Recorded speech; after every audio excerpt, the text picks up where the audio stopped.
Meu nome é Douglas Tufano, eu sou professor aqui no CELM há tantos anos, quase desde a origem, né? Desde o início do curso aqui.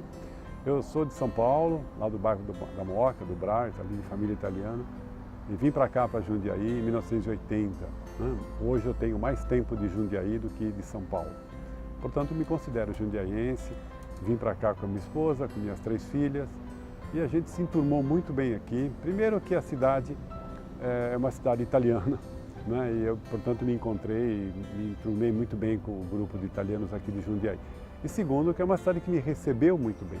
É uma cidade que eu descobri que eu trabalho com produção de livros, dou aula, escrevo livros didáticos, e aqui em Jundiaí se usavam muitos livros meus. Eu fiquei muito satisfeito de chegar aqui, ser muito bem recebido. Logo comecei a visitar escolas, comecei a dar curso para professores. Cheguei até a trabalhar um pouquinho na própria Secretaria de Educação aqui em uma época, né? E, portanto, o entrosamento com a cidade foi perfeito. Eu acho que foi uma decisão que nós tomamos em casa e que foi muito boa. Eu estava já bastante estressado em São Paulo, estudava na USP, eu fiz 2 faculdades lá na USP, fiz letras e depois eu fui fazer educação e pedagogia, né, onde eu sou pós-graduado. E trabalhando lá em São Paulo a gente tem um ritmo muito acelerado, né, e muito estresse também, muita correria. Na verdade eu conheci Jundiaí meio por acaso. Eu tenho parentes aqui em Campinas, né? Mas eu tive um problema de estresse em São Paulo e o médico me sugeriu sair um pouquinho da cidade, tirar uma semana de folga. E como eu estava dando aula, eu não podia ficar muito longe ainda, né? Eu acabei vindo aqui para a região, fiquei num hotel com a minha família. E aí nós viemos até Jundiaí para conhecer como é que era a cidade. E foi meio uma paixão à primeira vista, né? Um amor à primeira vista. A gente acabou gostando da cidade e tivemos a ideia. E se a gente mudasse para cá? Né? Embora eu tivesse que ir para São Paulo quase todo dia, mas era muito próxima, né? As meninas minhas, eram 3 meninas, eram muito pequenas ainda, nem estavam na escola, elas adoraram a cidade, gostaram, e vamos mudar para cá, vamos mudar para cá. E no fim foi o que a gente fez. E um ano depois a gente estava morando aqui em Jundiaí, em 1980. E aí foi ficando, e agora eu sou jundiaiense, né? Agora não penso mais. E depois de um tempo, eu acabei recebendo um convite para dar uma palestra para um grupo que estava começando aqui no CELM para falar um pouquinho sobre história da arte. Eu vim, fiz uma palestra, o Eusébio me convidou, eu vim aqui, fiz uma palestra num grupinho de umas 10 pessoas, 12 pessoas. A gente conversou, eles se animaram, eu me animei com a animação deles, né? Ficou um pessoal assim gostoso. Por que a gente não faz mais esses encontros? E foi assim que surgiu a ideia de fazer um curso de História da Arte. E de lá para cá não parou mais. De lá para cá as coisas continuaram, já faz mais 15, 16 anos que isso aconteceu.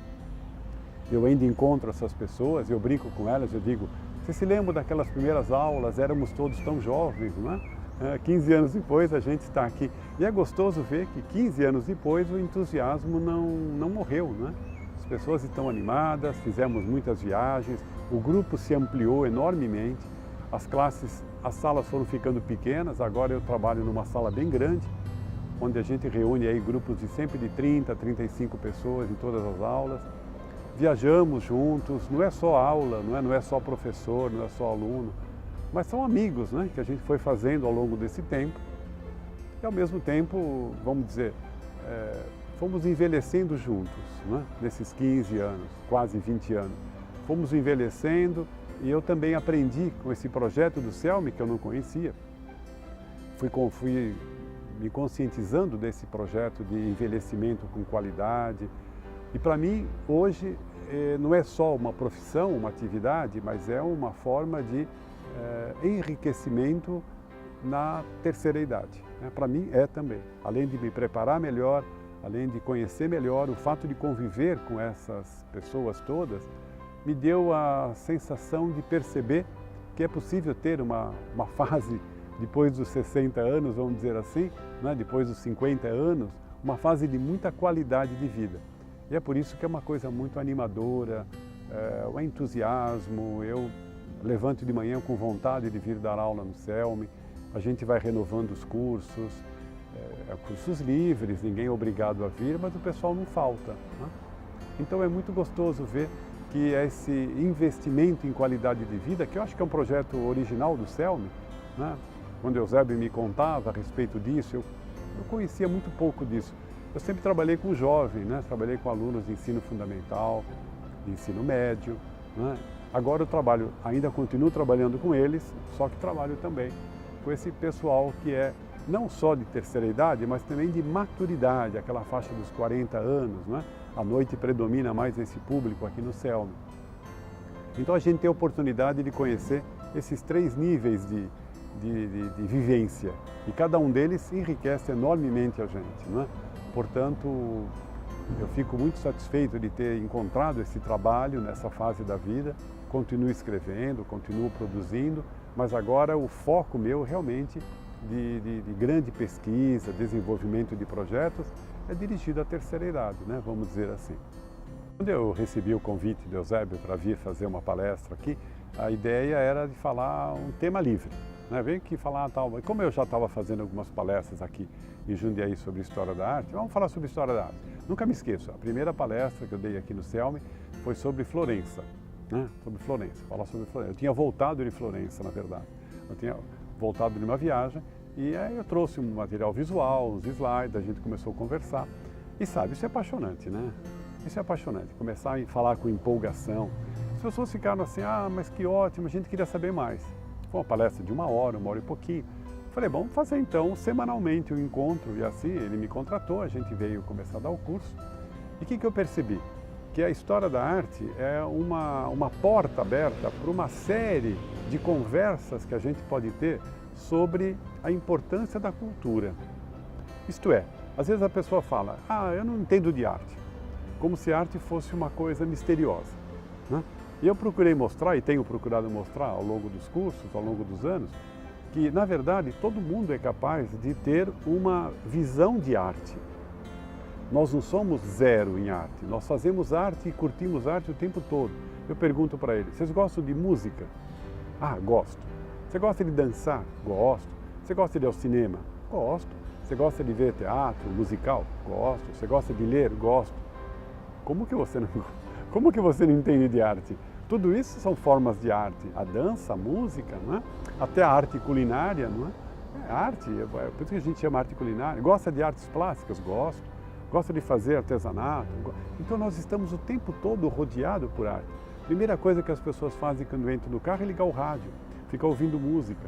A arte é uma coisa indispensável para a gente. Só que a gente parece que não percebe. Parece que a arte é uma coisa natural. Não é que ela é natural, ela é cultural. Isto é, isso é uma criação humana.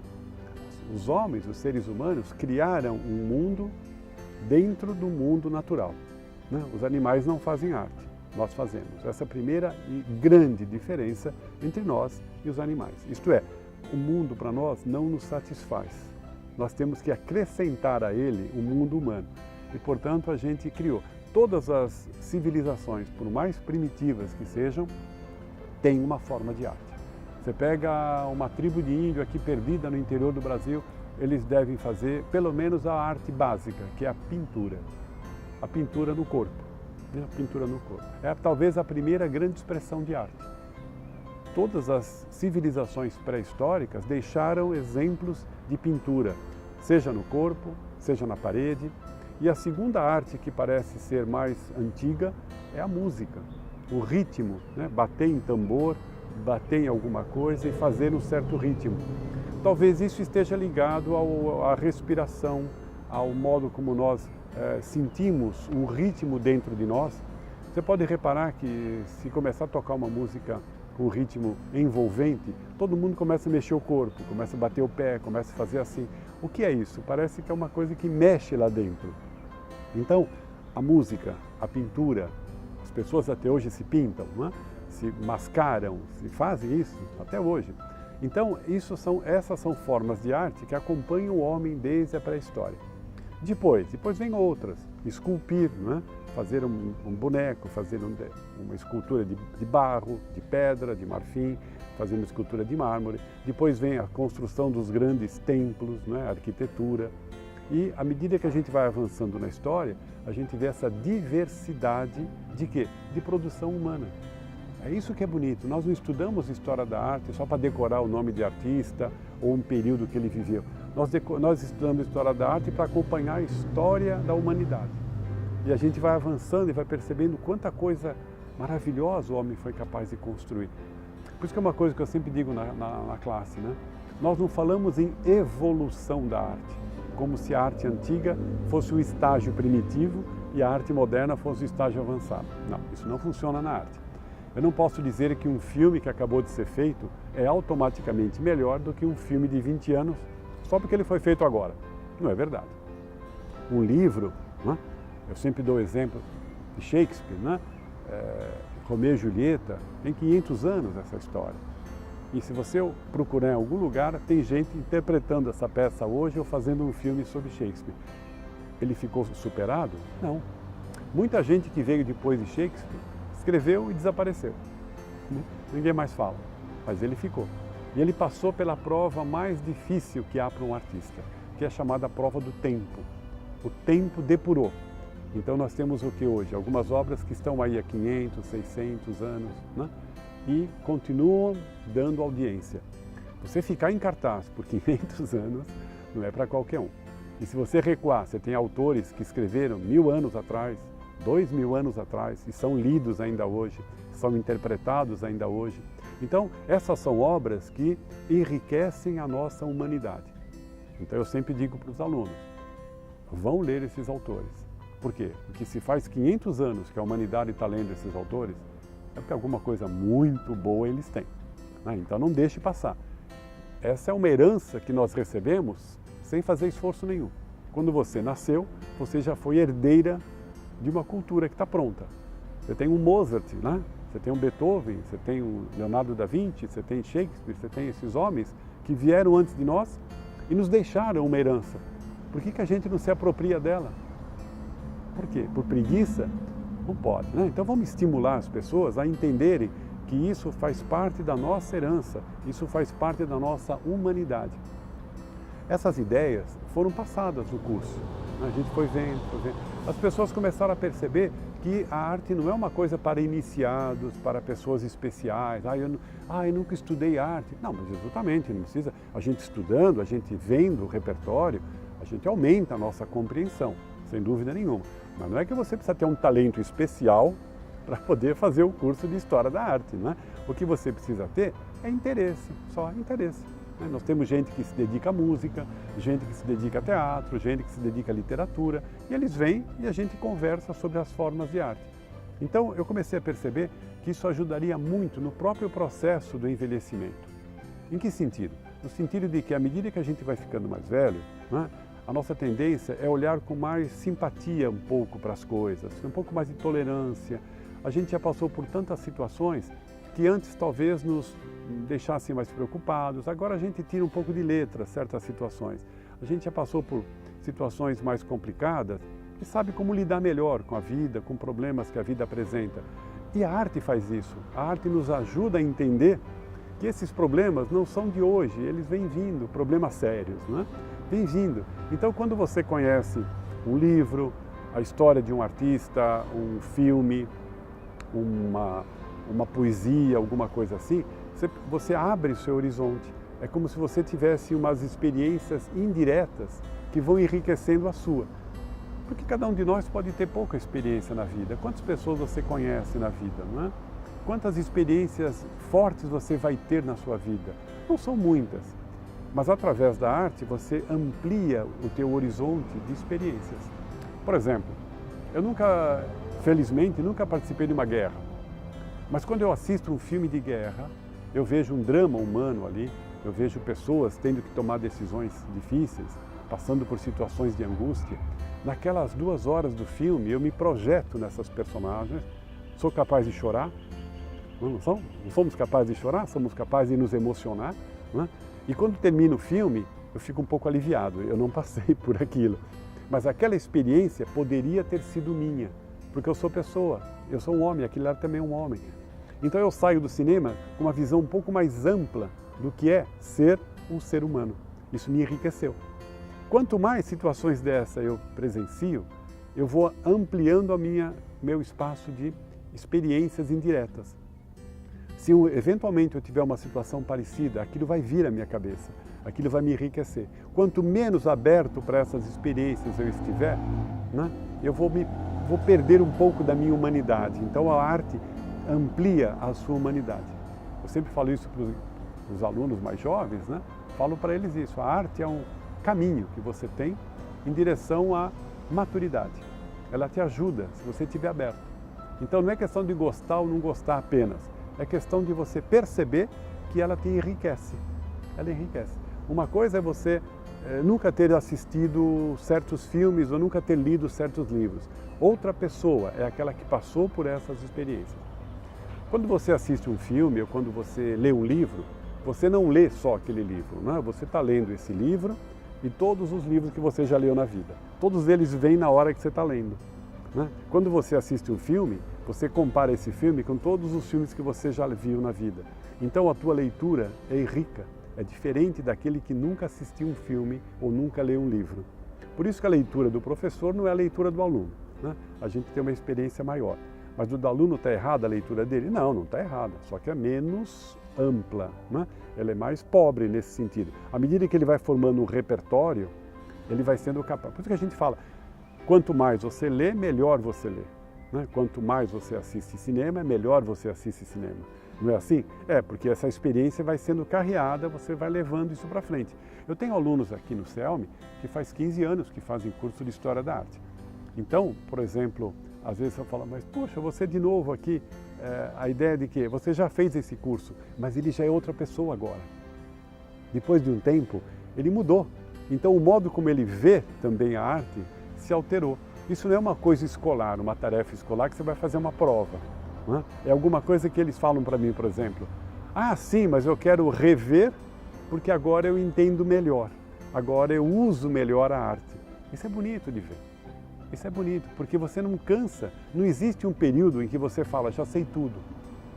Já tenho o meu diploma de ser humano. Já passei por tudo. Isso não existe, não é? Portanto, cada ano que passa é um ano que você aprende. O ser humano nunca está terminado, né? Às vezes a gente fala que o ser humano, a gente vai ficando velho. Velho fica uma geladeira. Velho fica um automóvel. Isto é, ele nasce pronto, e ele vai se desgastando, né? Quando chega uma hora, você joga fora. Seres humanos não nascem prontos, né? Não nascem prontos. Ao contrário, eles se fazem ao longo da vida. E à medida que vai passando o tempo, ele vai ficando melhor. É diferente de um automóvel, de uma máquina, que vai ficando mais velha, vai ficando gasta. Nós não nos gastamos, ao contrário. À medida que a gente vai passando o tempo, a gente vai enriquecendo. O ser humano começa imperfeito, ele começa ali criancinha, não é? E ele vai se transformar num ser humano, né? A criancinha, ela vai ter que aprender uma língua, ela vai ter que aprender costumes, ela vai provavelmente aprender uma religião, ela vai aprender hábitos, valores, isto é, ela está se transformando em gente. Não é assim que a gente fala? Exatamente. Então o período da melhor idade, como nós dizemos, o período do final da vida, não é um período de fim, é o contrário. É um período em que está no auge da sua formação.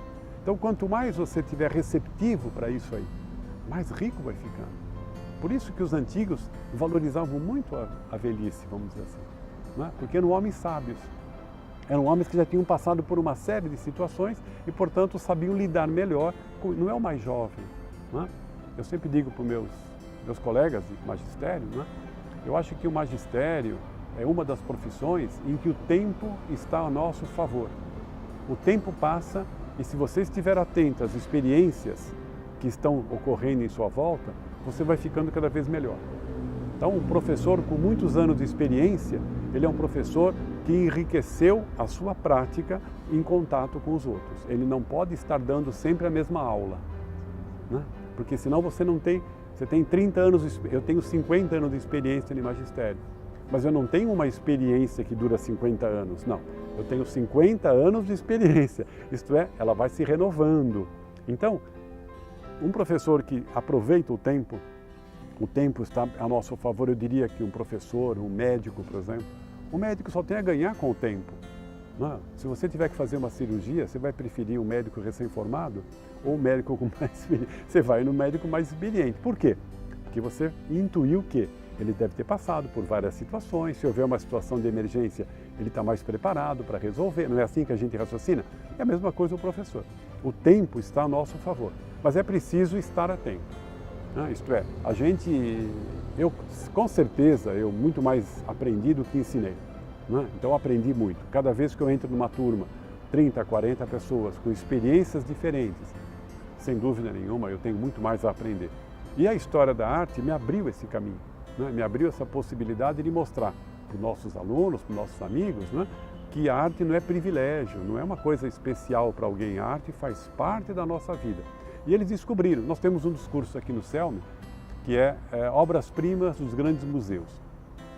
Por que isso? Porque a gente não pode visitar todos os museus do mundo, É impossível, Então o que nós fizemos? Viagens virtuais a esses lugares.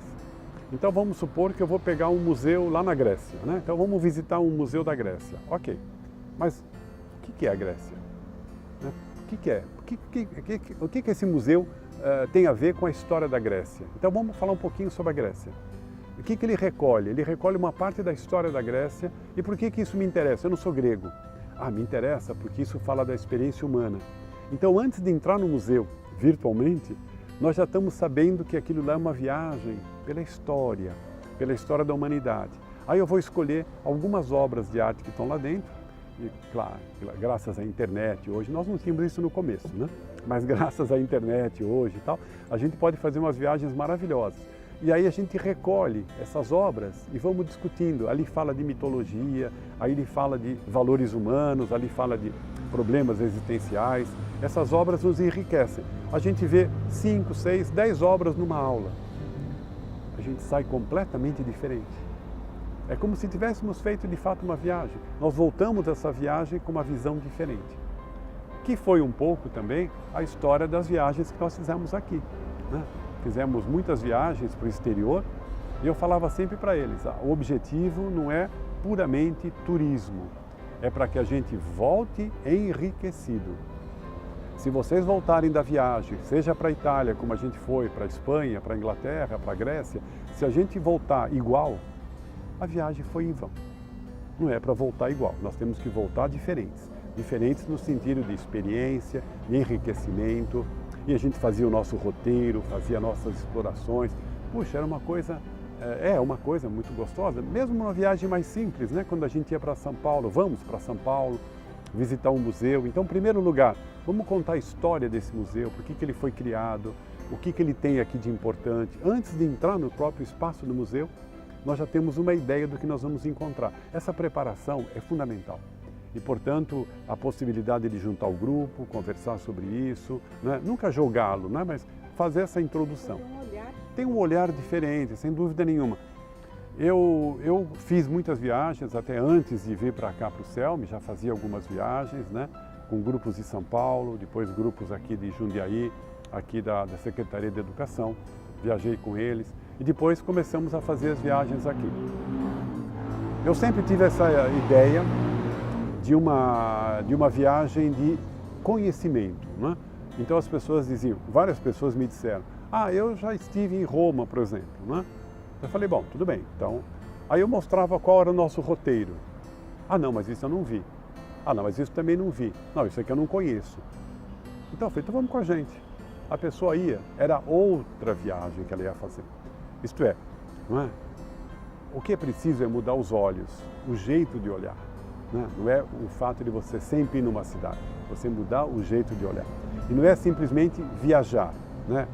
A gente costuma dizer que a gente aprende, porque você descobre novas paisagens ao olhar uma velha paisagem. Você descobre outras coisas que você não tinha reparado. Então, viajar é abrir os olhos, não é só se deslocar para cá e para lá, é abrir os olhos. Às vezes a pessoa viaja muito e não viu nada. Tem gente que fala, todo ano viaja. Está enriquecendo, Porque se só viajar desse cultura, os marinheiros seriam as pessoas mais cultas do mundo, Mas não é verdade. Então, é preciso estar preparado. Eu acho que isso é uma coisa importante que a gente tem feito aqui no CELM. Preparar as pessoas para essa aventura, de olhar, de perceber, de relacionar com coisas. Então, gente que faz aula comigo de História da Arte, mas também faz filosofia, também faz línguas, também faz artesanato. que estamos fazendo? Olha, está abrindo esse horizonte. É muito bonito isso. Aí você percebe no rosto das pessoas que elas estão não só gostando, mas elas estão empolgadas com aquilo, né? Então começa a fazer falta, né? É um novo mundo que se abre. As pessoas falam, puxa, como eu perdi tempo, gostaria de ter vindo aqui antes, né? Então essa sensação de necessidade. Por isso que as pessoas querem aula nas férias, né? Querem curso nas férias. Né? Por quê? Porque faz falta. Existe um livro muito bonito chamado A Necessidade da Arte, que é exatamente isso. Quando você percebe que ela te traz um benefício existencial, não intelectual, assim, de aprender coisas, não é só isso, mas você ampliou a sua visão de mundo por meio da arte, ela fica necessária. Então, por exemplo, hoje eu diria para você, se você tirar a música da sua vida empobrece. Se você tirar o cinema da sua vida hoje, empobrece a sua vida, porque é um aspecto que te enriquece, você vai, né? Então, se você for tirando essas coisas que são formas de arte, né? Tira a música, tire a dança, tire a literatura, tire essas coisas todas. O que vai acontecer com a sua vida? Vai ficando pobre, vai ficando pobre. Você não vai morrer. Fisicamente, você não precisa da dança, você não precisa da música, mas ela te faz falta como ser humano. E é isso que é esse enriquecimento. Eu acho que o CELM hoje, né, é uma grande casa de cultura, não é nesse sentido. Ele não é uma escola apenas, é uma casa de cultura. Então as pessoas têm um menu, né, e elas vão escolhendo de acordo com o seu estágio. Por exemplo, hoje eu estou precisando disso aqui agora, estou precisando daquilo, então vou complementar assim. Então a gente sente que isso como eu disse, um menu. Por quê? Porque nós precisamos de alimentação. É isso que está alimentando a nossa alma. Nós somos garçons, né? Estamos servindo, né? E tem aquele pessoal da cozinha que prepara as coisas, né? Então o alimento material, as festas que a gente faz, e o alimento espiritual, que é essas histórias que nós contamos dentro da sala. Portanto, as viagens foram quase uma consequência inevitável dessa ampliação de espaço que a gente fez. Houve um episódio interessante aqui no CELM uma vez, numa turma da noite, né? Em que uma pessoa teve que fazer aquele exame do coração e colocar aquele aparelho que acompanha a pessoa por 2 dias, 3 dias, né? E depois o médico faz uma avaliação para ver se houve muita oscilação, se ele estava muito tenso, estava mais calmo, em que momentos do dia isso foi melhor ou foi mais complicado para ele. E o médico examinando, depois de alguns dias, examinou a sequência, né? E viu que a um certo horário da noite, né? Se eu não me engano, às quintas-feiras, entre 7 horas e 9 horas, 7 horas e 9 e meia da noite, o coração dele ficava bem estabilizado, havia uma sensação de equilíbrio, de calma, né? Depois acelerava de novo, né? E aí ele perguntou para ele o que ele fazia nesse período aqui, ele falou que, ele ficou pensando, falou, já sei, eu estava na aula do CELM. Então o médico falou, puxa, nesse período você relaxou. E provavelmente depois você sai, pega o carro, aí você pega o trânsito, aí já fica mais estressado um pouquinho, né? Então o coração, portanto o CELM faz bem para o coração, né? Isto é, dá uma ideia de quê? Que essa forma de interação que a gente tem aqui, essas conversas, essas aulas e tudo mais, elas são necessárias para o equilíbrio. As pessoas ficam mais calmas, se soltam um pouquinho, conversam sobre coisas que elas querem aprender, sobre coisas que são agradáveis. E, portanto, o ambiente é o quê? Um ambiente de restauração, porque é coração saudável, é saúde para a alma também, não é? Como diz a Bíblia. Então, é um coração saudável. Então, é preciso ter isso aqui. É nesse sentido que eu vejo o processo de envelhecimento. E são laços humanos que dão qualidade de vida, não é o dinheiro, não é? São os laços humanos. Então, vendo isso, vendo exemplos, vendo conselhos, vendo atitudes, isso tudo nos enriquece. Para mim, o processo de envelhecimento está ligado muito a essa ligação humana. Eu acho que as pessoas têm que pensar nisso, que com o tempo vai passando, você vai se desprendendo de coisas mesquinhas, vamos dizer, de coisas do dia a dia que não vale a pena discutir, não vale a pena ficar de mal por causa disso, né? Então, o processo de envelhecimento é uma espécie de depuração, e vai depurando e vai ficando com o essencial. Então, o CELM é uma forma de depuração, da gente valorizar aquilo que de fato vale a pena e que vale a pena investir essa energia que ainda nos resta. Também gosto muito de você. Deliciosa, assim, não, e o tanto que o senhor tem para ensinar, então, meu Deus do céu, tanto. Eu vou ter que assistir suas aulas.